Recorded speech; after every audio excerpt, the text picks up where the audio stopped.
அன்பு நான்காமின் உள்ளங்களே, நான்காமின் ராமபிரானுடைய பிறந்த நாளை நாம் கொண்டாடி கொண்டிருக்கிறோம். ஏன் இப்படி பிராமின் பிரித்து பேசுகிறீர்களே அப்படின்னா அப்படிதான் பேசணும்.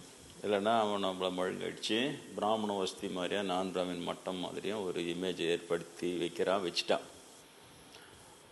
நம்ம ராமரை உபயோகப்படுத்தியே அதை செய்கிறது, கிருஷ்ணரை உபயோகப்படுத்தி அதை செய்கிறது, அம்மையை சிவனை உபயோகப்படுத்தி அவங்கள வசதியாகவும் நம்மளெல்லாம் மட்டமாகவும் அந்த மாதிரி ஒரு ஃபேக் ட்ராமா ஆடி அப்புறம் வெளிநாட்டில் இருக்கிறவங்களுக்கெல்லாம் அந்த இமேஜை ஹிந்து சொல்லும் பிராமணர்களே அப்படியே தெய்வீக ஜாதின்னு மதிக்கிறாங்கன்னு அங்கேயும் பொய்யா புழுவி அந்த மாதிரி போயின்னு இருக்கு. அதனால் நான் ஒரு ஆள் என்ன பண்ண முடியும்? அதனால் என்னால் முடிந்தவரை பிராமின் ராமபிரான்னு சொல்கிறேன், பிராமின் கிருஷ்ணர்னு சொல்கிறேன்.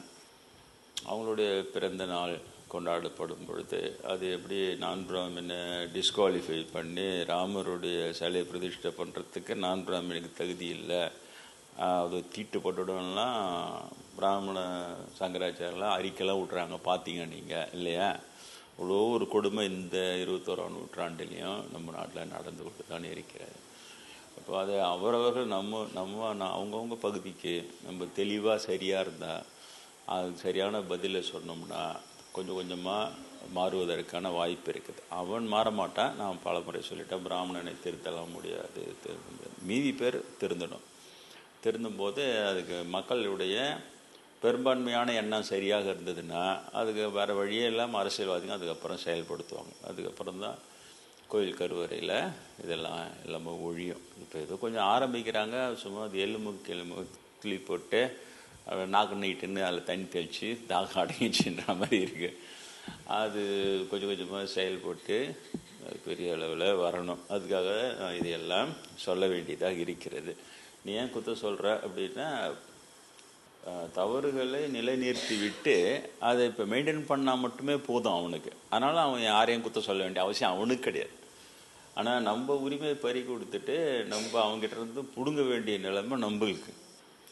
அதனால் நம்ம சொல்லினே தான் இருக்க வேண்டியது. திருந்தாமலேயே ஏன் கொத்த சொல்கிற, போத்தாலும் ஏன் கொத்த சொல்கிற அப்படின்னு கேட்கவே முடியாது.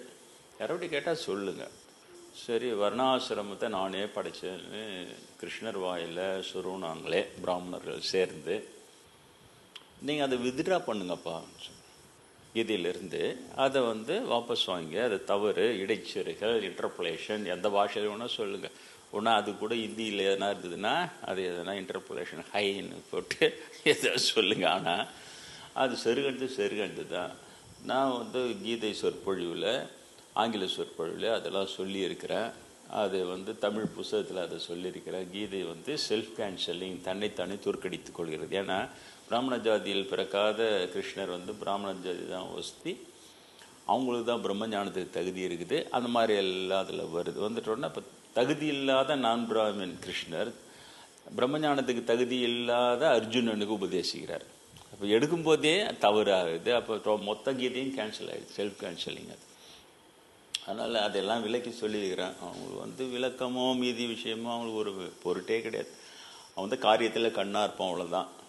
தான் ஜாதிக்கு அந்த கருவறை பூஜையோ மற்ற முக்கியத்துவமோ கொடுக்குதா அதை பார்த்துன்னு போயின்னு நீ என்ன வேணால் விளக்கம் கொடுத்தோன்னா அவனுக்கு விளக்கமாக பதிலுக்கு விளக்கம் கொடுக்குறது, இந்த மாதிரி நல்ல மாதிரி கமெண்ட் கொடுக்குறது, எப்போ பார்த்தாலும் ரோமனை குத்த சொன்னால் அப்புறம் ஒன்றா தான் வருதுன்றது. அப்புறம் இதுக்கு அவங்ககிட்ட மண்டையை வச்சுட்ட மரமண்டைங்க உள்ளே அதுக்கு எல்லா பிராமணிலும் குத்த சொல்ல முடியாது.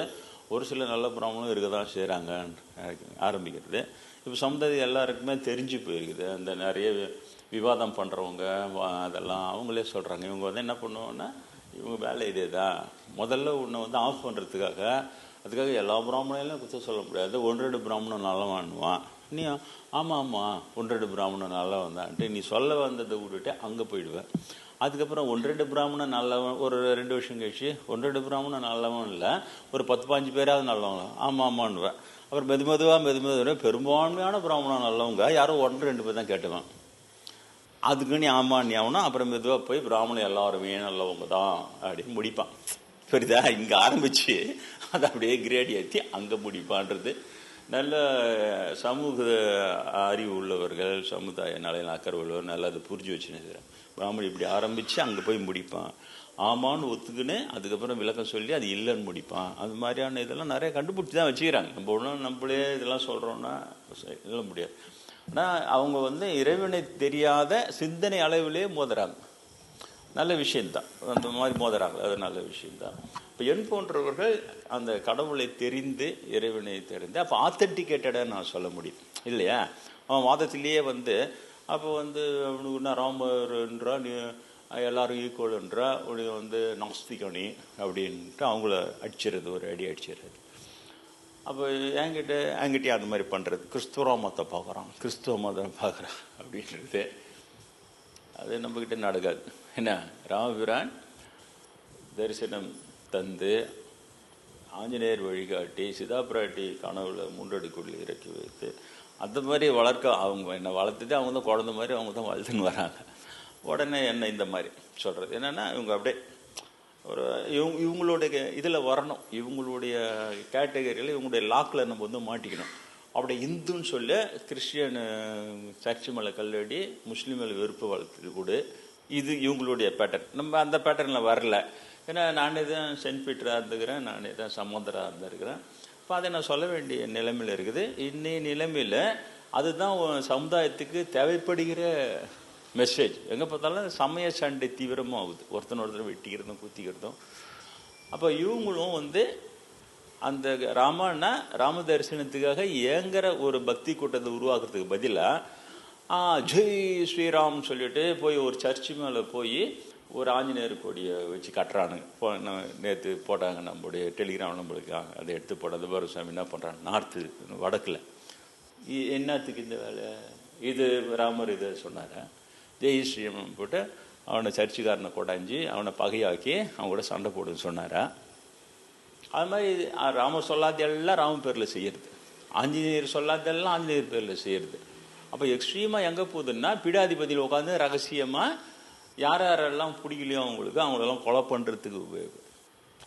ஆஞ்சநேயர் சேனைன்னு வச்சுடுவான், அது பார்த்தா பீடாதிபதி கை காட்டுற ஆளுங்களை கொலை பண்ணி கொடுக்குற ஒரு அமைப்பாக இருக்கிறது. அதுவும் ப்ராக்டிக்கலாக நானே சொல்லலை, எண்ணெயை காலி பண்ணுறது இந்த வேலையெல்லாம் நடந்தது. அதே மாதிரி நடந்து கொண்டு இருக்கிறதுன்னு சொல்லலாம் இல்லையா? ஜெயந்திர செத்துட்டா மட்டும்னா அது போயிடுமான்னு அப்படிலாம் இல்லை. அவங்க தான் அப்படியே வழி வழியாக இதில் எல்லாம் ரொம்ப திறமையாக எடுத்துன்னு வருவாங்க. அப்போது இதை நான் சொல்ல வேண்டியதாக இருக்கு இல்லையா? இப்போ என்கிட்ட வந்தோடனே நான் ராமர் ஹரே ஹரே, கிருஷ்ணர் ஹரே ஹரே எல்லாம் உங்களுக்கு சொல்லி கொடுத்து ராமராக்கம் ஆஞ்சநேயராகம் அப்படின்னா அப்படியே டான்ஸ் ஆடிக்கினே இப்போ அவங்ககிட்ட இப்போ பூந்துட்டிங்கன்னா உங்கள் பசங்களெல்லாம் அங்கே எடுத்து போய் ஆஞ்சநேய சேனா, அந்த சேனா, இந்த சேனா, சேர்த்துரு நானும் நம்ம ஆஞ்சநேயர் சுவாமி பெருசாக சொல்லி ராமரெல்லாம் தரிசனம் போடுகிறா அப்படின்னு அந்த ஃபெய்த் எக்ஸ்ப்ளாய்டேஷன் அது செய்வான் பார்ப்பான் ரொம்ப துல்லியமாக. அந்த எது மேலே மக்களுக்கு அந்த ஈர்ப்பு இருக்கிறதோ அதை பார்த்து அதை தலைப்பாக வச்சுன்னு அது கீழே இழுத்துருவோம். அந்த அப்பாவி பக்தரெல்லாம் இழுத்துட்டோடனே இவங்களுக்கு தெரியாது அவர் இவங்களாம் ராம பக்தர்கள், அப்படியே கோயில் கொட்டுறோம், அது பண்ணுறான் இது பண்ணுறான்னு இந்த பாப்பானுடைய ஓட்ட ஐடியான்னு பேர். அதுக்கெல்லாம் ஓட்ட உடைச்சல் ஐடியாலாம் இருக்குல்ல, அதையெல்லாம் செயல்படுதுன்னா கட்சியில் கெட்டு குட்டிச்சு ஒரு அந்த சமுதாய இனம். அதுதான் நான் சொல்ல வரேன். ஏன்னா இதே மாதிரி யூத சமயத்தில் நுழைஞ்சி 2000 ஆண்டுகளும் அங்கே செஞ்ச உடனே அவங்க பாடுபட்டு மோசே 10 கட்டளை உருவாக்கி அந்த ஜனங்களை ஆன்மீகம் என்பது ஒரு மனிதர்களை பக்குவப்படுத்தி அவர் தெய்வ நிலைக்கு உயர்த்துவது தான். வையத்துள் வாழ்வாங்கு வாழ்பவன் வானுரையும் தெய்வத்துள் வைக்கப்படும். அப்போ அந்த மனிதர்களை பக்குவப்படுத்துறது மனப்பக்குவம் தான்.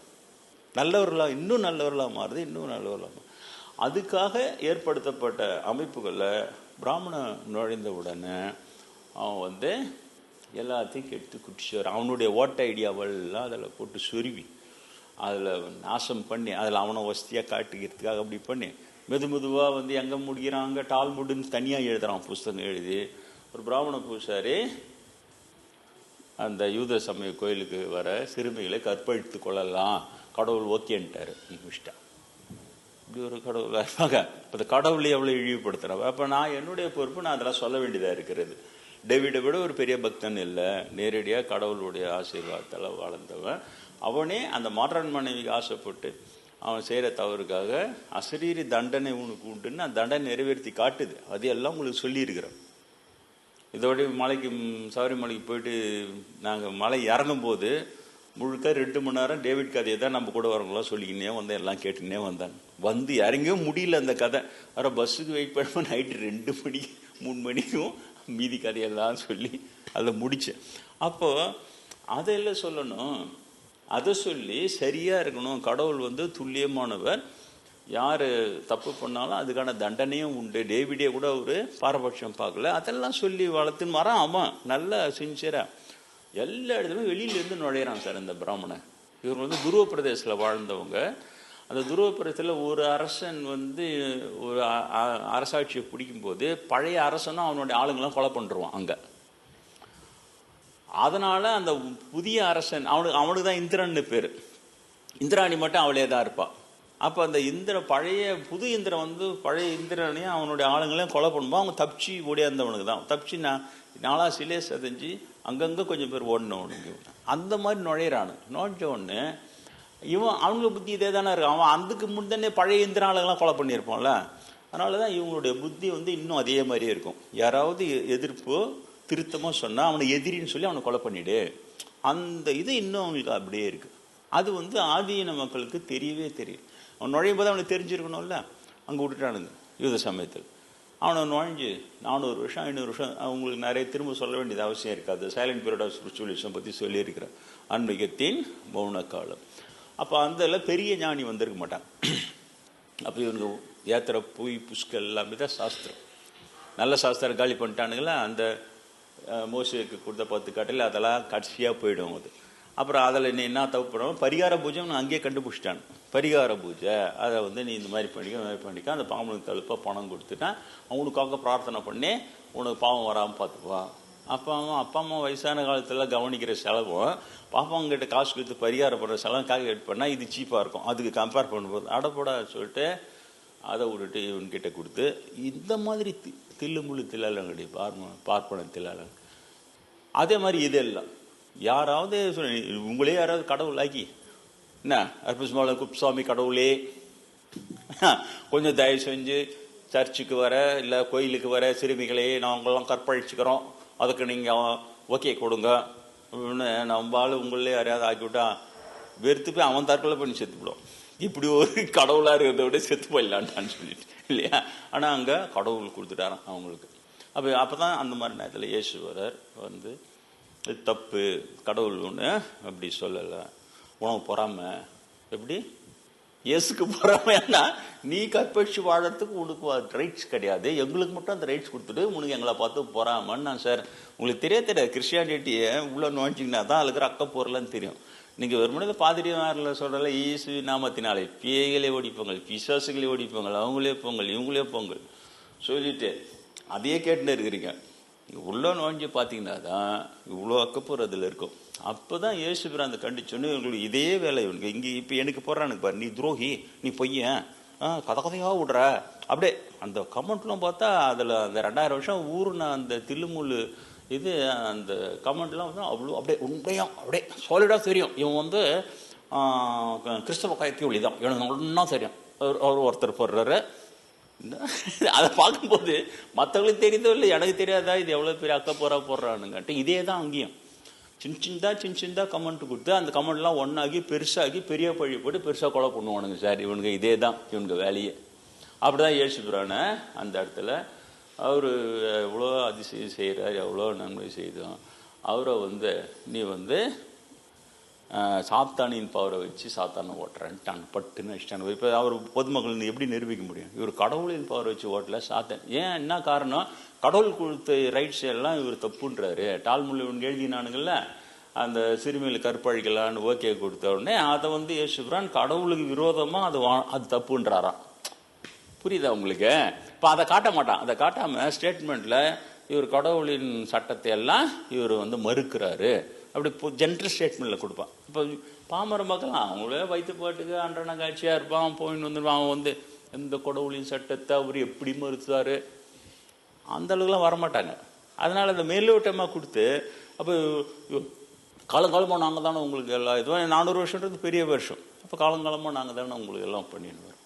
ஆமாம். அப்போ நாங்கள் சொல்கிறது தானே சரி. நேற்று வந்து அவன் வந்து கடவுள் சட்டத்தெல்லாம் விரோதியாக இருக்கிறான், அதனால் கடவுளின் துரோகி பையன்னு சொல்லி போட்டு கலர் கழிச்சு சிவில் கழிச்சு சாவடிச்சு. அப்புறம் அங்கேருந்து இங்கே ஓடிடுறானு. 70 வருஷத்தில் இயேசுபிரானுடைய மகிமை பரவ ஆரம்பிச்சிடுது. 70 வருஷத்தில் இது மேலே இங்கே இருந்தால் கொண்டுடுவானுங்க நம்மளன்ட்டு.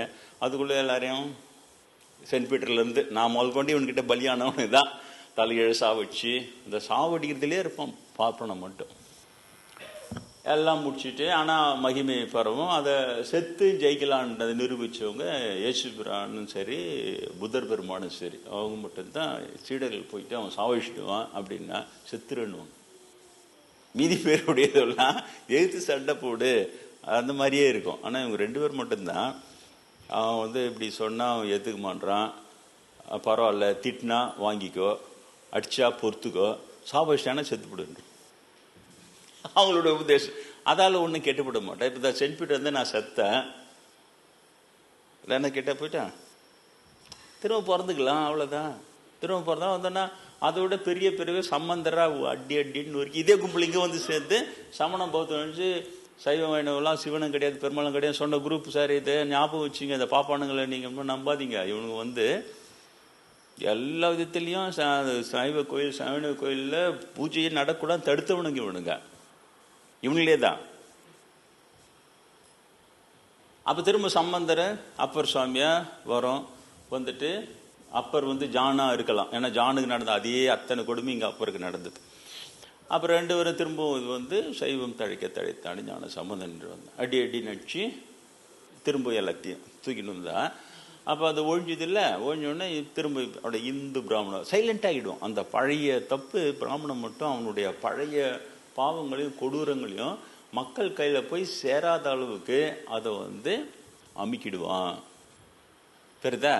அதை போன அமுக்கினே இருப்பான், அழிச்சிக்கினே இருப்பான், திருத்திக்கினே இருப்பான். அவனுக்கு கொஞ்சம் கூட அஞ்சவே மாட்டான். இது என்னடா அது பிரம்மேந்திரர் ஆச்சு, அவ்வளோ பெரிய மகான் ஆச்சு, அவரை வச்சு தான் பிழைக்கிறோம், நம்ம பசங்கள்லாம் ஃபாரினில் செட்டில் ஆகி நல்லா நிலையில் இருக்கிறாங்க, மனசாட்சி கொஞ்சமாக வேலை செய்யுது அவனுக்கு. அவர் உடனே பாரத நாட்டில் ஜாதி சமயங்களை அழித்து இறைவனை மாத்திரம் இதயத்தின் துடிப்பாய் வைக்கவே சிவன் என்னை பிறப்பித்தான் அந்த ஸ்டேட்மெண்ட் கொடுக்குறாரு. அப்போ நாள் இவங்களே கூட இருந்து ஆமான்னு போட்டுனே வருவானுங்க. அப்புறம் அவர் வயசாகி அவங்க கண்ட்ரோலில் வந்து தான் அடிக்கிறானு அடிப்பானுங்க உதைப்பானுங்களாம் எல்லாம். அவர் அவங்க நீட்டுற இடத்துல கையெழுத்து போடணுமா அவர், இல்லைன்னா அது மாதிரி நிறைய மகான்கள் மாட்டினுக்கிறாங்கன்னு சொன்னாங்க பிராமணன் கிட்ட. முதல்ல 3 வாட்டி நமஸ்காரம் பண்ணி உள்ள நுழைஞ்சு நான் சொன்னேன், கடலூர் சிவலிங்கனார கண்டிப்பாக அவனுக்கு தான் சாவடிச்சிருப்பானுங்க அப்படின்னு சொல்லி 3 வாட்டி நமஸ்காரம் பண்ணு. அப்படி போய்ட்டு ஒர்க் அவுட் ஆகாதவங்களும் அவங்களாம் ரொம்ப காசு பணம் ரொம்ப கிடையாது, அதனால் சாவடிச்சிரு, ஸ்லோ பாய்சன் வச்சிரு, தொண்டு செய்கிற மாதிரி. அது மாதிரி பிரம்மேந்திர சொன்ன. அப்புறம் வயசாகி எல்லாம் ஒரு கண்ட்ரோல்லாம் போயிடல கொஞ்ச நாளில், இவங்களுக்கு தான் கூட இருக்கிறது தான் செய்யும். அதுக்கப்புறம் பின்னால் வர புத்தகத்தில் என்ன பிரிண்ட் பண்ணிட்டு அனுப்புகிறானுங்க, பாரத நாட்டில் ஜாதி சமயங்களை அழித்துன்னு தானே சொல்கிறாரு. இந்த ஜாதி எடுத்துட்டேன் சார் அந்த வார்த்தை பச்சையா, இப்போவே பச்சையா பாரத நாட்டில் சமயங்களை அழித்து இறைவனை மாதிரி எடுத்துட்டு போய் சிவனை மாற்றிட்டான்ல. பிறப்பித்தது சிவன், அவர் சொன்னது பிரம்மேந்திரன் மிகப்பெரிய மகான். ஆனால் கூட வர பாப்பானுங்க அவர் கண்டு எதிர்க்க அவர் அந்த இது ஸ்டேட்மெண்ட்டை மாற்றி பிரிண்ட் போட்டு மெதுவாக அதை பரப்புறானுங்க. ஜாதி இருக்கணுமா? எவ்வளோ கொடூரமானவனுங்க இல்லை அவனுங்க. எண்ண கொடூரர்கள் தான் பிராமணர்கள், வேறு யாரும் ஒன்றும் கிடையாது. நீங்கள் நினைக்க எண்ணத்தில் அவ்வளோ கொடூரம் வச்சுருப்போம். இந்த பேசுறது மட்டும் அப்படியே ரொம்ப நைஸ் பக்கடா மாதிரி பேசுகிற மாதிரி இருக்கும். என்னதான் அப்படி செய்கிற, எப்படி பண்ணுற அப்படி மாதிரி அப்படியே லைட்டாகிற மாதிரி இருக்கும். அந்த உள்ளத்தில் பார்த்தா அதுதான் இயேசுபிரான் சொன்னார், வெளியிலே வந்து புறச்சடங்கு, புறத்தில் ரொம்ப நல்ல மாதிரி நடிக்கிறீங்க, உள்ளத்தில் பொல்லாங்கு நிறைந்து இருக்கிறதுன்னு சொன்னார். அப்படிலாம் இல்லைண்ணா, ஆனால் இயேசு சாவிச்சிட்டானா பொல்லாங்கு இருக்கிறதோடு தான் நான் செயல்படுத்தி காட்டிட்டேன். அதே எல்லாரும் அதே தான் சொன்னார், உள்ளொன்று வைத்து புறமொன்று பேசுவார்கள், இவங்க ஜாகிரதையாக இருங்க அப்படின்லாம் சொன்னாங்க. அதே தான் நானும் சொல்கிறேன். தெரியுதா? எச்சரிக்கையாக இருக்க வேண்டும். என்னுடைய அதிர்ஷ்டம் ராமபிரான், எனக்கு ராமபிரான், ஆஞ்சநேயர், இவங்களாம் ஒரு கடவுள் 2 கடவுள் இல்லை. நீங்கள் பார்த்தீங்கன்னா கொச்ச நானும் எதிர்பார்க்கவே இல்லை. நானும் சுத்தந்து பூரா நம்ம வந்து கடவுளை தெரிந்து கொள்ளணும், ஏன் நம்மளால் கடவுளை தெரிஞ்சுக்க முடியல அப்படி. ஏன் உண்ணாமலை அம்மன் கோயில் சுற்றும் போதெல்லாம் எனக்கு தெரியல, அதெல்லாம் கூட சாதாரணமாக தான் சுற்றினேன். உண்ணாமலை வந்து ஸ்டார்டிங் பாயிண்ட்டு, அதோட ஸ்டார்டிங் பாயிண்ட் எங்கள் தாத்தா தான். நான் 3ஆம் கிளாஸ் படிக்கும்போது 7 வயசில் பின்னால் சாமியார் ஆகிடு, கல்யாணம்லாம் பண்ணிக்காத, கவுச்சி சாப்பிட்றதெல்லாம் விட்டுடு, நான் சொல்கிற இப்போ ஞாபகம் வச்சுக்கின்னு சாமியார் ஆகிடுன்னு சொல்லிட்டு அவர் மறைஞ்சிட்டார் டெத் பெட்டில். அவருக்கு ஃபஸ்ட்டு விதை போட்டார் அவரு. ஆனால் அதுக்கப்புறம் 10 வயசில் நீ தான் ரமணர்னு அந்த ஃபோட்டோ விழுந்து யாரோ சொல்கிற மாதிரி இருந்தது. எங்கள் அப்பா கிட்ட அம்மாட்டெலாம் சொல்லிட்டேன். அப்பவும் அது பெருசாக நான் எடுத்துக்கல. அப்புறம் 19 வயசில் திருவண்ணாமலை போய் முதல்ல அந்த கோயிலை பார்த்த உடனே அவ்வளோ சந்தோஷம். இவ்வளோ பெரிய கோயில் விடக்கூடாதரா, தினம் சுற்றிடுறதரா இதை சொல்லிட்டு தினம் சுற்ற போய் நேற்று தான் சொன்னேன். அந்த கருணைன்றது எப்படி அந்த ஏழ்மையை பார்த்து எனக்கு கண்ணீர் வந்த உடனே அதுக்கு தான் உண்ணாமலை பேச ஆரம்பிக்கிறாங்க.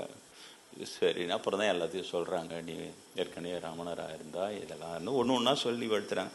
இந்த கிரேட் கைடன்ஸ் ஆஃப் உண்ணாமலை அம்மைன்னு ஒரு வீடியோ இன்னும் யூடியூப்பில் இருக்குது, அதை பாருங்கள். அதில் எப்படி நான் காதலை கடந்துட்டேன்றதை எனக்கு எப்படி நிரூபித்து காட்டினாங்க உண்ணாமலை அம்மன் சொல்லிட்டு அதில் சொல்லியிருக்கிறேன். எப்படி அவங்க கரெக்டாக ப்ரூவ் பண்ணி காட்டுறோம் உனக்குன்னு சொல்லிட்டு ப்ரூவ் பண்ணி காட்டுறாங்க. வளவனூருக்கு வந்துட்டு போகும்போது ஆச்சரியமாக அது என்னடா இது நான் சொல்கிறேன் அதெல்லாம் இல்லை, எனக்கு தானே தெரியும் அப்படின்றான். ஆனால் அவங்க என்ன சொல்கிறாங்க, உன்னை பற்றி உனக்கு தெரிஞ்சதை விட அதிகமாக எனக்கு தெரியும்னாங்க உண்ணாமலை அம்மா. அதான்டா உண்ணாமலை அம்மா இல்லையா? யாரா சொல்ல முடியுமா? உன்னை நான் சொல்கிறேன் எனக்கு தானே தெரியும், நான் அந்த பொண்ணை காதலிக்கிறேன், நான் சரி உண்ணாமலை வேணும் பேசுகிறாங்களே அதனால் அப்படியே கேட்டுக்கலாம் வரமான்ட்டு நான் பொண்ணு காதலிக்கிறேன், நீ அவங்க அந்த பொண்ணை கல்யாணம் பண்ணியிருந்தீங்க ஆசீர்வாதம் போனான், அதான் காதலெல்லாம் உனக்கு கிடையாது, நீ எப்போ கடந்துட்டேன் என்ன சொல்கிறேங்க, நான் தானே காதலிக்கிறேன் எனக்கு தானே தெரியும் அப்படின்னு நான் சொல்கிறேன். உன்னை பற்றி உனக்கு தெரிந்ததை விட உன்னை பற்றி அதிகமாக எனக்கு தெரியும்.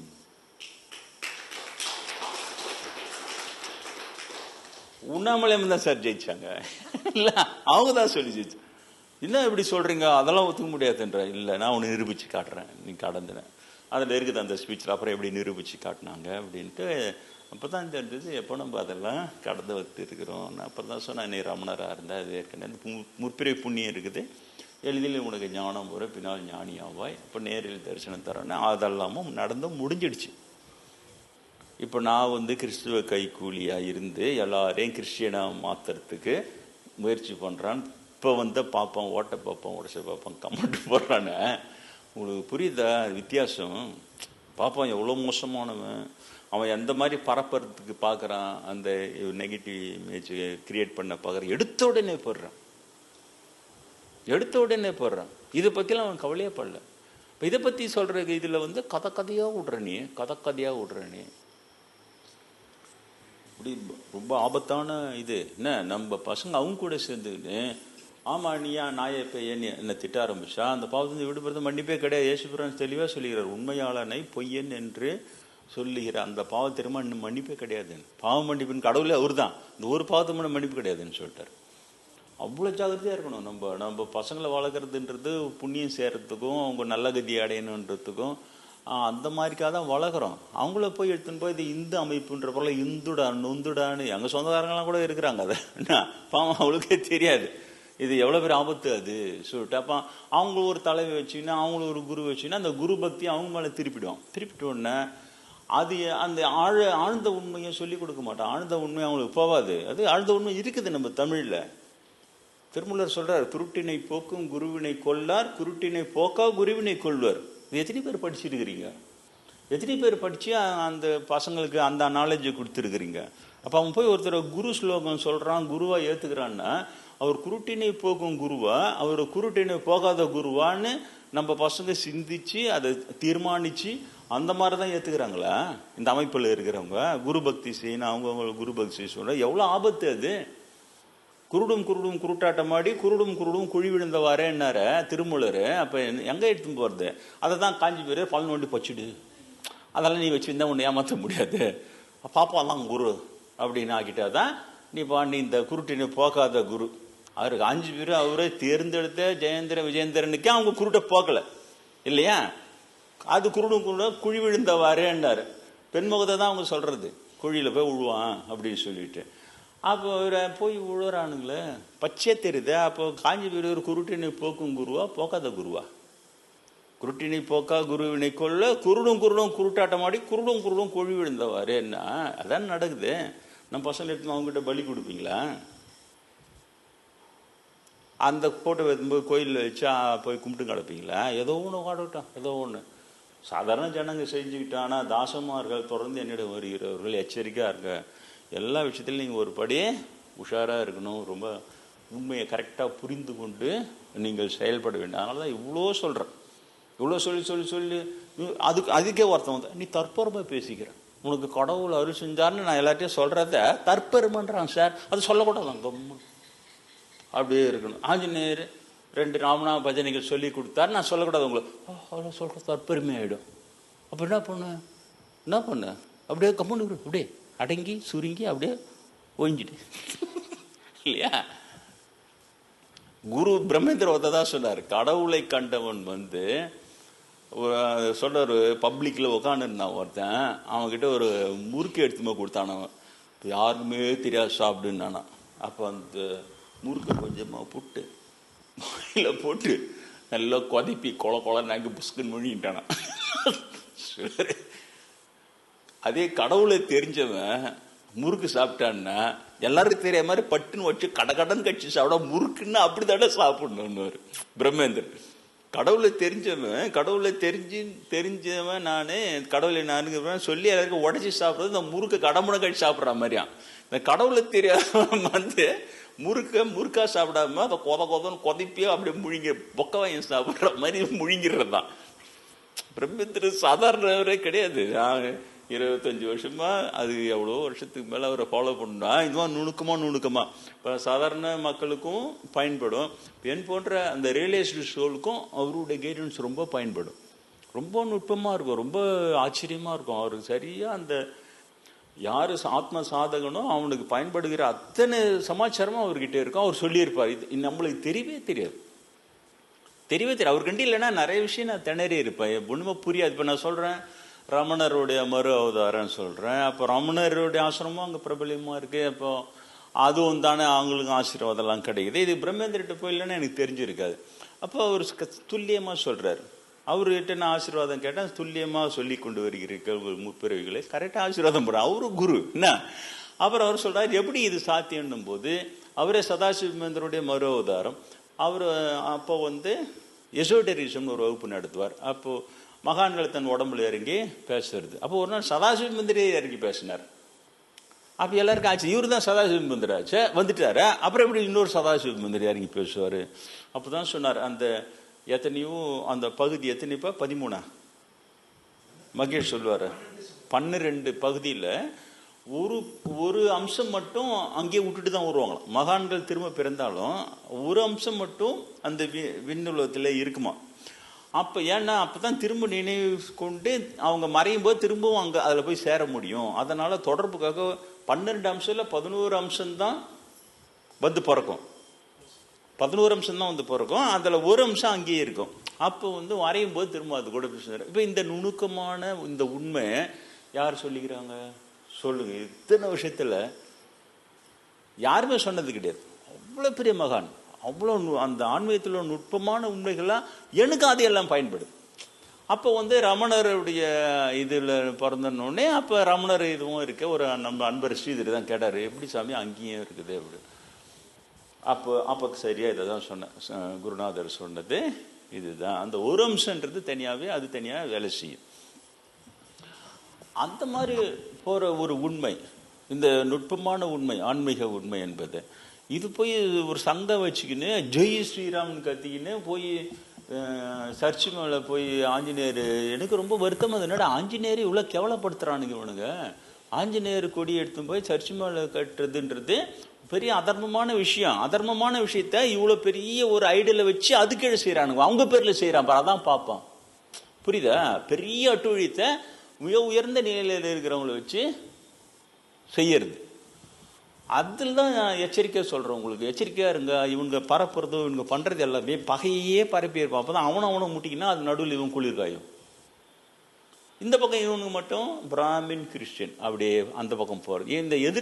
இந்த கிறிஸ்டின் எதிர்க்கிற எல்லாருமே இந்த பிராமின் கிறிஸ்டின் எதுக்காம இவன் பார்த்துப்பான், இங்கே இருக்கிற பிராமின் பார்த்துப்பான். அவனுக்கு வேலையே அந்த பிராமின் தான் அவங்களுக்கு கடவுளே, அந்த ஜாதி அந்த எண்ணம் தான் அவங்களுக்கு கடவுளே. மீதி எல்லாமே அவங்க நாஸ்தி தான். அதுக்காக என்னன்னா நாசம் பண்ணுவான். எங்கேயுமே பார்த்தீங்கன்னா நீங்கள் அட்டாக் வந்தீங்கன்னா நீங்கள் பார்த்தீங்கன்னா பிராமண் கிறிஸ்டியனாக மாறி பிரச்சாரம் பண்ணுறான், அந்த கிறிஸ்டியன்ஸுங்களுக்கு மேலே அட்டாக்கே வராது. அவ்வளோ உஷாராக அவங்களெல்லாம் அவங்க யாருன்னா எழுந்தாவிட சும்மா நான் அப்புறம் சொல்கிறேன் என்னத்துக்கு இப்போ அப்படின்னு அவனை சைலண்ட் பண்ணி விடுறோம். புரியுதா? அங்கிருந்து என்ன ஆட்டாலும் இந்த இந்து பிராமின்றவங்க மேலே அட்டாக் வராது. அந்த மாதிரி தில்லாலங்கடி கேம் நடக்குது. அதுக்கு இவனுக்கு உபயோகப்படுது எல்லாமே இந்த பெரிய பெரிய ஆஞ்சநேயரை, நம்முடைய ராமபிராணியும் நம்முடைய ஆஞ்சநேயர் இந்த பாப்பானுக்கு உபயோகப்படுதுன்னு நான் அதை கேட்டுனுக்கிறேன். இப்போ கூட ஆஞ்சநேயர்கிட்ட தான் கேட்டேன், என்ன பண்ண போறீங்க எனக்கு தெரியாது, இவ்வளோ பெரிய தீமையாக இருக்குது இதை எப்படி சரி பண்ணி எப்படி ஆசிரமத்துக்கு கூட கேட்டேன், இது எப்படி பாப்பா நுழையாமல் நீங்கள் பார்த்துப்பேன் எனக்கு தெரியாது, நான் எவ்வளோ நாள் குச்சி அடிச்சு வச்சு உட்காந்து இருப்பேன் எனக்கு தெரியாது. ஆஞ்சநேயர்கிட்ட அதான் கேட்டேன், நீங்கள் தான் பார்த்துக்கணும் அவ்வளோதான், எனக்கு என்னால் அந்த அளவுக்கு என்ன பண்ண முடியும்னு தெரியாது, என்னால் முடிஞ்சது விளக்கம் சொல்லி மக்களுக்கு புரிய வைக்க முடியும் அவ்வளோதான். ஆனால் அவங்களுடைய தில்லாலங்கடிக்கும் எக்கச்சக்கமாக இருக்குது. நம்ம இனத்தில் இருந்த துரோகிகளை பிடிச்சி ஒரு கலெக்ட் பண்ணி அங்கே பாப்பான் பேரே இருக்காது அப்படியே அனுப்பிவிடுவானுங்க, பிடிச்சி அவங்க மூலமாக இயக்கி எல்லா எதிர்ப்பையும் செய்வானுங்க. ரொம்ப மோசமான கும்பல் அது. இப்போ ராமபிரானுடைய பிறந்த நாளில் நான் பாப்பாரா மோசத்தை தான் சொன்ன வேறு வழி கிடையாது. ஏன்னா விடுதலை ஆவலியா, இன்னும் விடுதலை ஆயிடுச்சின்னு சொன்னால் நான் சொல்ல வேண்டிய அவசியமே கிடையாது. பழைய கதையை ஏன் பேசுகிற, பழைய கதையை ஏன் பேசுகிறேன்னு கேட்கலாம் நீங்கள். ஆனால் இப்போ நடந்துக்கின்னு இருக்க, அப்போ உங்களுக்கு நான் இதை எச்சரிக்கை பண்ணாத வெறுமனே பக்தி பொண்ணு ஹரே ராமோ ஹரே கிருஷ்ணா ஜெய் ஜெய் ராம் சீதாராம் இவ் இன்ட்டுனாப்பான்னு போயிடுறேன். போனால் நிறைய கலெக்ஷன் பார்க்கலாம், ரொம்ப அப்படியே ஜாலியாக சாமிகிட்ட அப்படியே ஆஞ்சநேயரே சொல்லி கொடுத்தது. அவர் ஒரு உண்டி எடுத்துகிட்டு வருவாங்க, எல்லாம் அவங்கவுங்க செயினை கழட்டி போட்டிருக்கோம், கம்பளை கழட்டி போட்டிருக்காங்க சொல்லி நல்ல கலெக்ஷன் பார்த்து போயின்னே இருக்கலாம். ஏதோ சின்ன வயசாக இருந்தாலும் கூட பரவாயில்ல. எனக்கு இது 65 வயசு, 64 முடிஞ்சு 65வது வயசு வெள்ளிக்கிழமை கொண்டாட போகிறாங்க. எல்லாம் கலந்துங்க அந்த பிறந்த நாளுக்கு.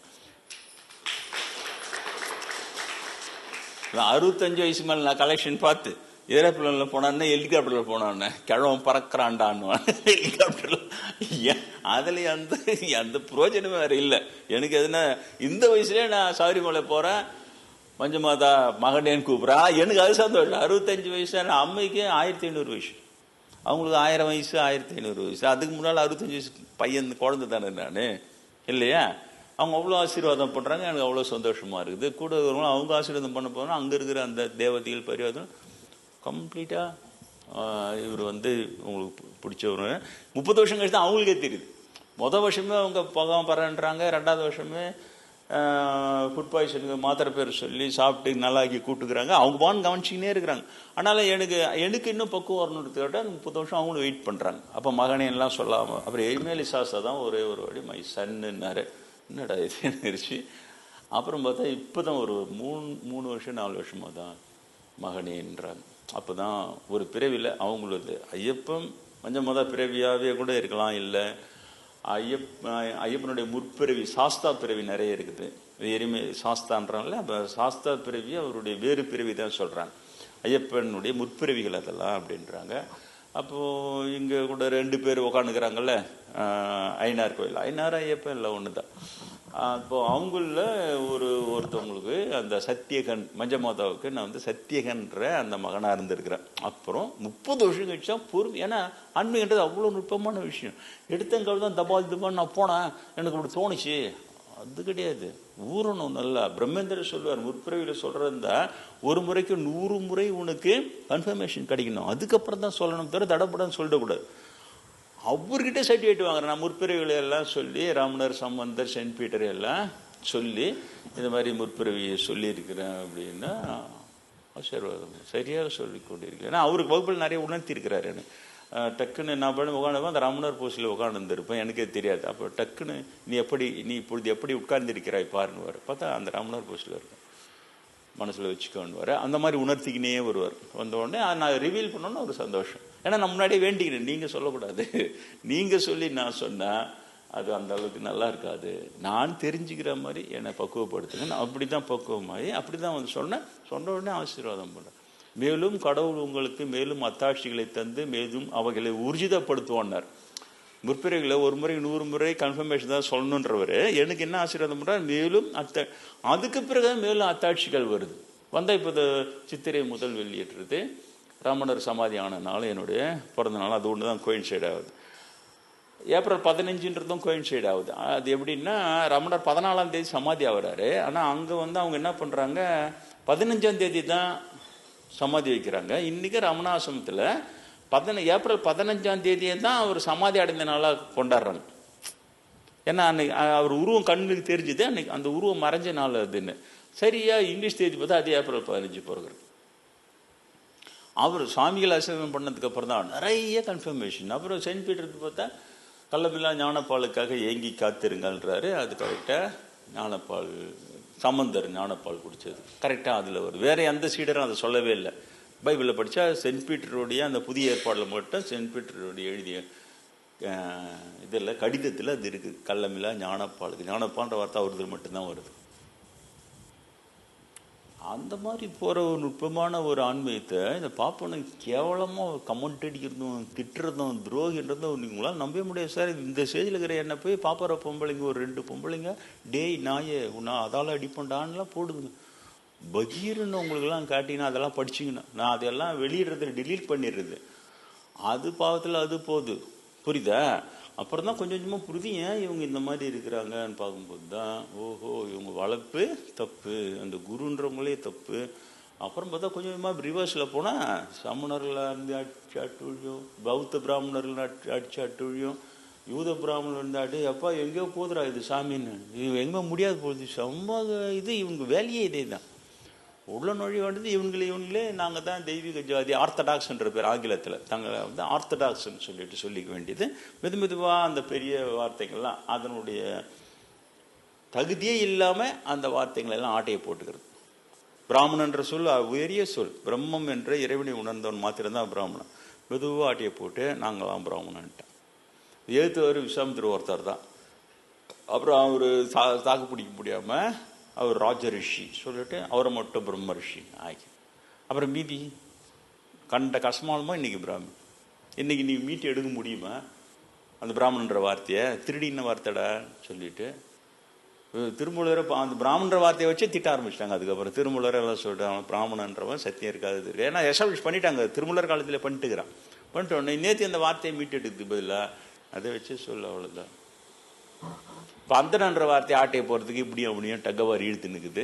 அதை டிரான்ஸ்லேட் பண்ணுறன்ற பேரில் மொழிபெயர்க்கிறன்ற பேரில் அந்த அந்தனன்றதை பிராமின் டிரான்ஸ்லேட் பண்ணுவானுங்க பொழுது அது யாரு நோஞ்சி அது தடுக்க போகிறாங்க எனக்கு தெரியல.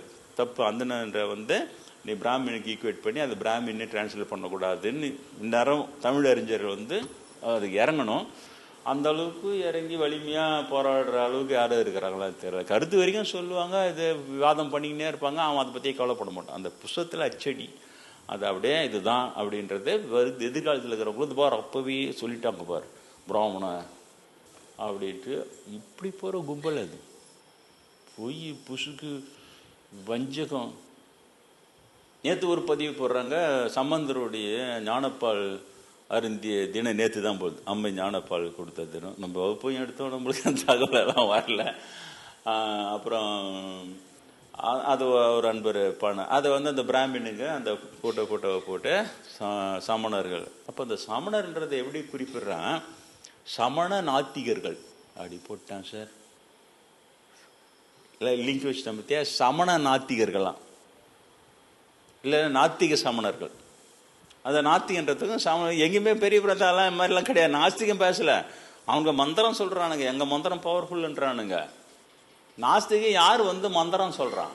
சமண மந்திரத்தில் தான் அப்புறம் வந்து இதெல்லாம் தப்பிச்சு நம்மளை ஏமாத்துறான்றானுங்க. தெரியுதா? சமணர்கள் கும்பிடுகிற கடவுளுக்கு வந்து அருக கடவுள்னு பேர். அருகன் என்ற ஒரு கடவுளை கும்பிடுறவங்க அவங்க. அப்புறம் இன்னைக்கு கல்வெட்டு எடுத்து பார்த்தா மகாவீரர் காளியை பூஜை செய்த கல்வெட்டு கிடைக்குது.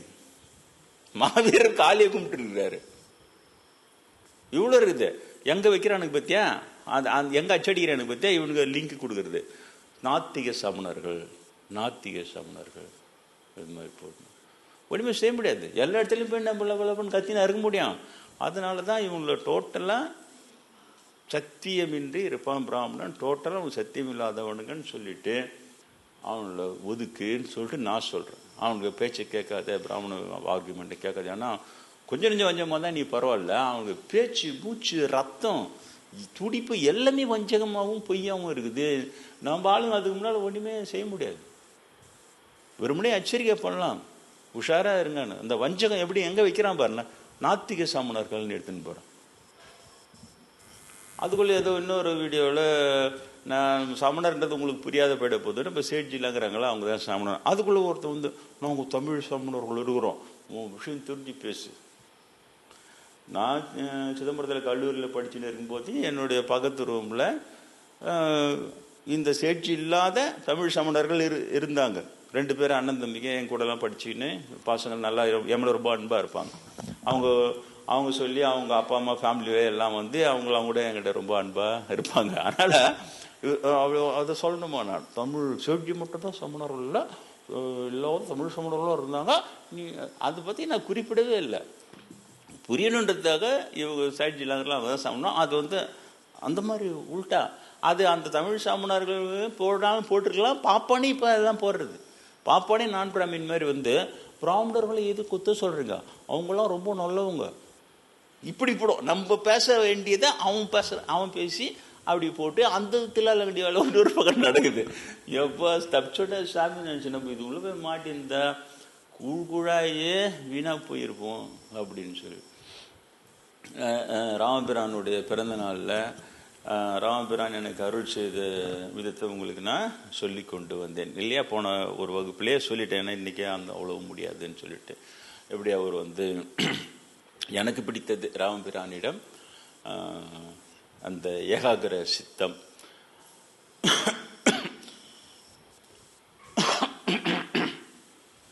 ஆவடி சுவாமிகளும் சொல்லுவார், அந்த ஏகாகிர சித்தம் தான் ராமபிரான். எதை செய்தாலும் அந்த ஒரு முனைப்போடு செய், ஒரே கவனமாக செய். சிங்கிள் பாயிண்ட் கான்சன்ட்ரேஷன் சொல்லுவாங்க ஆங்கிலத்தில். அந்த ஒரு மட்டும்தான் நினைவு இருக்கணும், அது வெற்றியை தரும் அந்த ஏகாகிர சித்தம். அதில் நீ வெற்றி அடைஞ்சினா அதுக்கப்புறம் கிருஷ்ணர் வந்தோன்னா பல விஷயங்களும் ஒரே கிருஷ்ணரே செய்கிற, எல்லாமே சக்ஸஸ்ஃபுல்லாக செய்கிற. இந்த ஏகாகிர சித்தத்தை நீ ஜெயிச்சுன்னா அவரை பல விஷயங்களை கையில் எடுத்தாலும் எல்லாத்துலேயும் முன்னால் வெற்றிகரமாக செய்ய முடியும். அதுதான் ராமருடைய மறு அவதாரம் கிருஷ்ணர்னு வந்தது. எல்லாம் எனக்கு அவரும் சொல்லியிருக்கேன். சின்ன வயசில் நம்ம ராமாயணம்லாம் கேட்டிருக்கோம். எனக்கு அதை பிடித்தது அந்த பிற மாதிரி சிந்தியாலும் தீண்டார், பிறன்மனை நோக்கா பேராண்மைன்னு இருக்கு இல்லையா. அதனால் பிற மாதிரி சிந்தியாலும் தீண்டேன்றது. இவங்க பார்த்தா இந்த எதுக்கு இவனுங்க அரசியல்னு தனியாகவே அரசியல் அமைப்பு வச்சு என்ன கூத்த ஒன்றா அடிச்சுக்கலாம். அது இந்துன்றது அப்படியே இந்துன்றது. அவர் பார்த்தா அந்த செல்ஃபோன் செக்ஸிலேருந்து பொம்பளைங்களை ஏற்பாடு பண்ணி வந்து மீட்டிங்லேயே அண்ணன் தம்பி 2 பேரும் ஒரே பொண்ணு அனுபவிக்கிறானுங்கன்றது எல்லாருக்கும் கேட்டு போச்சு. என்னதை செம்ம நாஸ்தி இவனுக்கு தான் ராம பக்தியும் ராமர் இதுவாமும் காப்பாற்றுறாங்கலாம். என்னதான்டா இது? ராமர்னா என்ன? ஏகாகிர சித்த பிற மாதிரி சிந்தையாலும் திண்டேன்னு வாழ்ந்து அவ்வளோ பெரிய மகன். எனக்கு சின்ன வயசில் பிடிச்சது அந்த கொள்கை. எப்படி இருந்தால் ராமர் மாதிரி இருக்கணும், இந்த சீதா பிராட்டி மாதிரி இருக்கணும். பிற ஆடவரை நான் உடம்பினால் மட்டும் இல்லை சிந்தியால் கூட நான் தீண்டியது இல்லைன்றாங்க அவங்க. எவ்வளோ பெரிய கிரேட்டு. அந்த பக்தி தான் பொழுது அது கொஞ்சமாக என்னை வாழ்த்து ராமர் ஆஞ்சநேயர் எல்லாம் அதை அன்னைக்கு சொல்லிட்டேன் உங்களுக்கு. புதிதாக என்னன்னா அதுக்கு பிறகு அது வளர்ந்த பிறகு தான் என்னை வந்து ராவணேஸ்வரன் வந்து சந்திச்சார். இது வரைக்கும் எந்த ராம பக்தனும் தன்னை ராவணேஸ்வரன் சந்திச்சான்னு சொன்னதே இல்லை. நான் தான் முதல்ல உங்களுக்கு சொல்லியிருக்கு. மீதியெல்லாம் சிந்தனையாளர்களாக பேசுவாங்க. ராவணேஸ்வரன் பெரிய இது அப்படி இப்படி எல்லாம் பேசுவாங்க. அப்போ பேசும்போது ராவணேஸ்வரனை ஆதரிக்கிறவங்க ராமரை திட்டுவாங்க, ராமர் வசதியாக பேசுகிறவங்க ராவணேஸ்வரனை திட்டுவாங்க. பாப்பனுக்கு தேவைப்பட்டது அதுதான். ஊர் 2 பட்டா பாப்பனுக்கு கொண்டாட்டம். புரியுதா? அதனால் ராவணேஸ்வரனுடைய கீர்த்தி ரொம்ப பெருசாக இருக்குது. அதனால தான் முதல்ல வந்து இந்த செவப்புடவை கட்டினாலும் என் பொண்டாட்டி நான் ஒருத்தன். அந்த மாதிரி யாருன்னா வசதியாட்ட அதை பிராமணன்றோம், டப்புக்குன்னு பிடிக்குவோம். இப்போ கூட விவேகானந்தரை பிராமணன் அப்படின்னு ஒரு பாப்பா இருப்போம், எனக்கே பதிவு போகுது. ஏமாத்துறாங்களாம் அப்படியே. அந்த சுவாமி விவேகானந்தர் பிராமணன் அப்படின்னு எனக்கு போடுது. இன்னொருத்த வந்து காந்தி வந்து பிராமின். என்னடா எல்லாம் நான் பிராமின். அது அந்த திருட்டு பழக்கம் கையை சும்மா உட்காந்தோட புஷ்குன்னு என்ன வந்து திருடி வச்சுக்கோ. அந்த மாதிரி எல்லாம் நான் பிராமின் பெருமையெல்லாம் பிராமின் போடு. அப்போ அப்புறம் தான் எனக்கு புரியும். இதே கட்டப்பழக்கத்தில் தான் ராவணேஸ்வரனா பிராமின்ட்டானுங்க. அப்போ ராவணேஸ்வரன் வந்து பிராமின்னு ராமாயணத்தில் இருக்குது இன்னமும். நான் இது தெரியறதுக்கு முன்னாடி நான் அவன்கிட்டயே ஆர்கியூ பண்ணியிருக்கிறேன் நெட்டில். பார்க்கும்போது இந்த பாப்பானுங்களை வந்து ஊராம் போட்டுட்டு தான் ரொம்ப டேஸ்ட்டாக இருக்கும்பொழுது ராவணேஸ்வரன் பிராமின் அப்படின்ட்டு போட்டோம் ஒரு வாட்டி. அவங்க அதுக்கப்புறம் ஒருத்தர் ராவணேஸ்வரர் பிராமினா, ஆனால் இன்னொரு பிராமின் ஆமாம் புலஸ்தின்ற பிராமணுக்கு பிறந்தோம் ராவணேஸ்வரன். சரிதா? அப்போ இவங்க காட்டுற அந்த நெகட்டிவ் இவங்க எடுக்கிற சீரியல்லையோ வேற எதுலையோ பார்த்தா ராவணேஸ்வரனுக்கு பூணூல் போட்டு பிராமினா காட்டவே மாட்டான். புரியுதா? அதுக்கப்புறம் தான் ராவணேஸ்வரன் என்னை சந்திச்சு தான், நான் தப்பா சொல்றேன்ட்டு அவர் என்னை சந்திச்சு ரொம்ப ரொம்ப நன்றி சொல்ல ராவணேஸ்வரன். ராவணேஸ்வரன் என்ன சொல்லிடலன்னா நான் இன்னும் பிடிச்சி வளாசி இருப்பேன். இந்த ஒரு வாட்டி சொன்னதுக்கு என்னை இரவு 1 மணி அவளை சந்திச்சு மேலே சட்டை இல்லாமல் கிட்ட பேசியிருந்தார். பூடுலாம் இல்லை. சொன்னார் நான் பிராமணன் கிடையாது, நான் தமிழன் சொல்லிட்டு. தமிழன் கூட சொல்லலை, ஆமாம் தமிழன்னு சொன்னார். அதுக்கு பிறகு இந்த மாதிரி பெண்ணாசை பிடிச்சது, ஊர்வசியை போய் கற்பழிச்சான் ராவணேஸ்வரன். அந்த மாதிரி யாரோ ஒரு ரிஷி மேலே ஆசைப்பட்டு வேகமாக போனாங்களாம். ஜல் ஜல் சாலங்க சத்தம் யாருன்னு பார்த்தா ஊர்வசியான். டக்குன்னு பாதியில் ராவணேஸ்வரன் பிடிச்சி கற்பழிச்சிட்டாங்க. என்ன சார் இது இவ்வளோ அநியாயம்? ஒரு அப்புறம் உடனே ஊர்வசி சாபம் விட்டாங்களாம், நீ வேறு ஒரு பெண்ணை அவளுடைய விருப்பம் இல்லாமல் தீண்டினால் உன் தலையை சொக்குடுவராக வெடிச்சிடும்ட்டு சாபம் விட்டாங்களாம். அந்த சாபத்துக்கு பயந்தான் ஒரு சீதா பிராட்டியை அவன் அவள் சமூகத்தோட நம்ம ஏற்றுக்கணும்னு கெஞ்சின்னு இருந்தான். என்னடா இது பாப்பார புழு எங்கெங்கெல்லாம் போய் எப்படி வளர்ந்து கிளகலையா விட்டு பெரிய ஆலமரமா வச்சிருக்கிறாங்க. எனக்கு ஒரு பக்கம் சிரி, இவ்வளோ பேரை முட்டாளா கேட்கிறான். இதை பேஸ் பண்ணி 21 ராமாயணம் 20 ராமாயணம் சாதாரணமான துளசிதாசன் கம்பர்ல இருந்து அவ்வளோ பேர் ஏமாத்திருக்கிறான் சார் பாப்பான. அதனால தான் பாப்பர புழுன்றது சாதாரண புழு உள்ள பெரிய மகான்களையே ஏமாற்றக்கூடிய அளவு ஆற்றல் உள்ளவன். நீங்க சொல்லுங்க, எனக்கு கண்டி ராவணேஸ்வரன் என்னை சந்திச்சு சொல்லினா எனக்கு தெரிஞ்சிருக்குமா? தெரியாதுல்ல. ராமருடைய அருள் பெற்று ஆஞ்சநேயர் அருள் பெற்ற எனக்கு அவங்கள பக்தி பண்ண போய் அந்த புண்ணியத்தினால ராவணேஸ்வரன் நேரில் சந்திக்கிறார். புரியுதா உங்களுக்கு?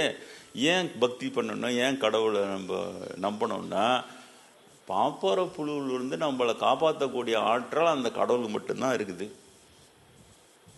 அதனால தான் அவன் நம்ம பக்தி பண்ணிக்கிட்டே இருந்தா நம்ம ஏமாறாம அவங்கவுங்க என்னை காப்பாத்துறாங்க.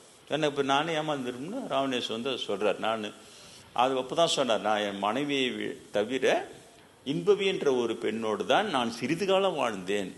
அவளையும் அவளுடைய வளர்ப்பு தந்தை காரைக்குடியில தான் அவங்க வளர்ந்தாங்களாம். காரைக்குடியில அப்புறம் கேட்டேன், காரைக்குடியில் ஏதாவது சீதா பிராட்டியோட சம்மந்தம் என்ன இருக்குதான்னு கேட்டேன். காரைக்குடியில சீதை வனம்னே ஒன்று இருக்கு. ராவணேஸ்வர் கடத்தின்னு போகும்போது அந்த சீதை வனத்தில் அவங்களை கொஞ்சம் நேரம் இறக்கி விட்டு கொஞ்சம் ரெஸ்ட் கொடுத்து அதுக்கப்புறம் தான் கடத்தி போனான்னு கதையான் அது. ஆனால் சீதை வனம் இருக்குதான் இன்னும்.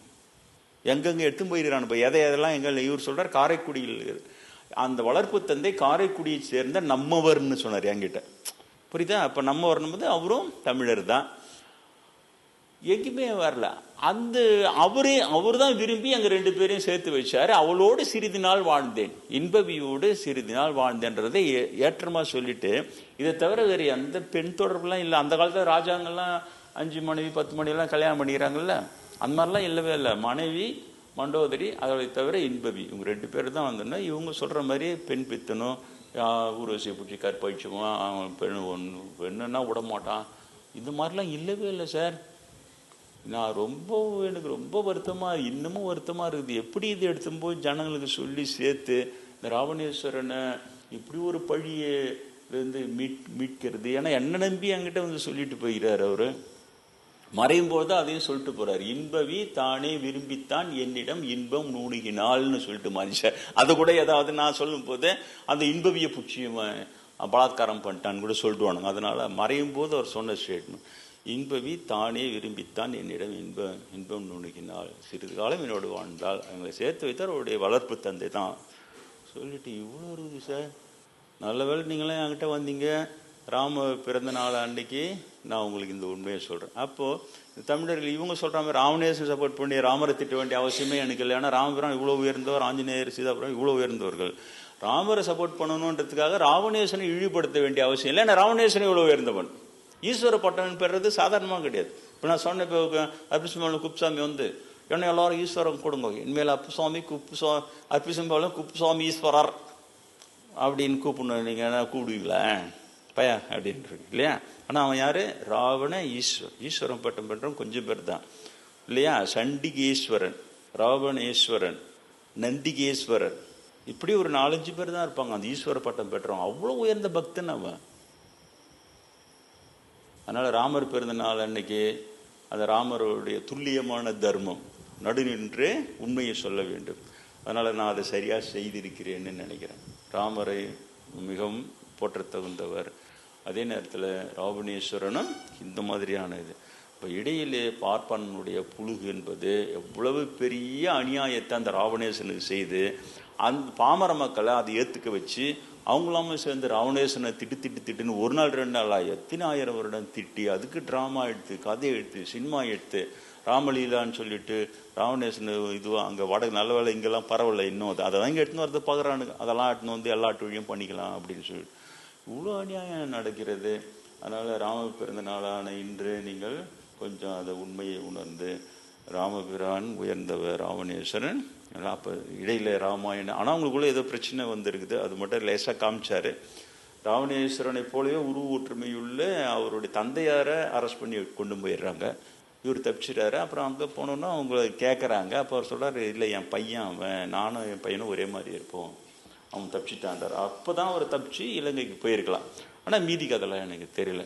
ஆனால் ராவணேஸ்வரர் பதச்சி வந்து சொன்னது அந்த பெண்களை கற்பழிக்கிறவன்ற அந்த பழி அவருக்கு அவ்வளோ ஒரு வேதனையை கொடுத்துருக்கு. அதனால் யாரிடம் சொன்னால் என்னிடம் சொல்லி அது சரி பண்ண. அதோட நான் ராவணேஸ்வரனை தவறாக பேசுது நிறுத்தின சம்பந்தர் பாடல்லையும் கூட பார்த்தா ஒரு இடத்துல பார்த்தா கொடியவன் ராவணன்னு இருக்குது. ஆகா இதாண்டா தப்பு பண்ணிட்டு இருக்கிறோம். அப்போவே இப்போ அதை சொல்லி சரி பண்ணுறாரு. ராமபிரானுடைய இந்த பிறந்த நாளில் நீ இவ்வளவு எண்ணி அந்த மாதிரிலாம் வளர்ந்தாதான் தெரியல. சும்மா மாடர்னைஸ் பண்ணுறேன்ட்டு பசங்க ஆம்பளை பசங்க கை கொடுக்குறது எடுத்து கொண்டு வந்துட்டாங்க. இப்போ காலேஜ் என்ன அதெல்லாம் மாடர்ன் காலம் தான் அப்படி கை கொடுக்கணும், அதெல்லாம் ஒன்று கிடையாது, அதெல்லாம் கண்ட்ரி கேர்ள்ன்றவங்க கை கொடுக்குற அளவுக்கு கொண்டுட்டாங்க. நம்மளாம் படிக்கும் போது லேசப்படி தொட்டாலே ஷாக் அடிக்கும். என்ன அதெல்லாம் நாயை பேன் திட்டம். இப்போ என்னன்னா அப்படியே எல்லாருக்கும் கை கொடுக்குற கலாச்சாரம் சீரழிவு. இன்னும் இதெல்லாம் யாருக்குன்னு வந்தால் இன்னும் மோசமெல்லாம் போயிடும். நம்ம அந்த ராம பக்தி, ராமரை சரியாக புரிந்து கொள்ளுதல், அதே நேரத்தில் ராவணேஸ்வரனை சரியாக புரிந்து கொள்ளுதல். அவர் எவ்வளோ பதிக்கிறார் இருப்பார். இப்போ இந்த மாதிரி பெண் பித்தன்றதும் பெண்களுக்கு கற்பழின்றதும் அவ்வளோ இழிவான சொல்ல. அது ஈஸ்வரன் பட்ட பேர் ராவணனை எப்படி அதில் எடுத்துமோ கோத்தானுங்கன்னு தெரியல. இப்போ பாப்பானுக்கு எவ்வளோ கேவலமானவனுக்கு பற்றியா இல்லை, ரொம்ப அநியாயம். இதெல்லாம் ரொம்ப கஷ்டம். பசங்களை சரியாக சொல்லி வளர்த்து வாருங்கள். அந்த ராமபிரான்னா ஏகாகிர சித்தம் இல்லையா, ஒரு சொல், ஒரு மனைவி, ஒரு அம்பு, அப்படியே தான் இருப்பாராம். எல்லாமே ஒன்று தான் வருது. அதனால அது சரியாக நீங்கள் அப்படி வளர்த்து வாருங்கள். ராமபிரான் இருப்பது உண்மை, ட்ரூ லிவிங் காடுன்றாங்க இல்லையா. அதே மாதிரி சீதா பிராடி ட்ரூ லிவிங் காடஸ், அதே மாதிரி ஆஞ்சநேயர் ட்ரூ லிவிங் காட். அது நீங்கள் பார்க்க போகிறீங்க. எனக்காக இவ்வளோ உங்கள் விளையாடி வரும்போது எனக்கு ஒரு பக்கம் சந்தோஷமாக இருக்குது. நான் சும்மா ஒரு ஏழையன் சிறியன், ஆனால் இவ்வளோ கடவுள்கள் இவ்வளோ விளையாடி இவ்வளோ உண்மைகள் எனக்கு சொல்லி எங்கேயுமே நான் திசை தப்பாமல் போகிறது மாதிரி காப்பாற்றி கொண்டு வந்து எனக்கு உண்மையிலேயே இப்போ யானையோ தவம் செய்தேன் சிவாய நம்ம என பெற்றேன்னு பாடுறாரு ஒரு அடியார். அந்த மாதிரி நான் அப்போ தான் நினச்சேன், நம்ம பெரிய தவம் செய்திருக்கிறோம். அதனால தான் இவ்வளவு உண்மைகள் நம்மிடம் மோதி நம்ம சரியாக நடத்தி கொண்டு செல்கிறார். அந்த ராமபிரானுடைய பிறந்த நாளில் அந்த ராமபிரானுடைய ஆசீர்வாதம் உங்கள் அனைவருக்கும் கிடைக்கும்.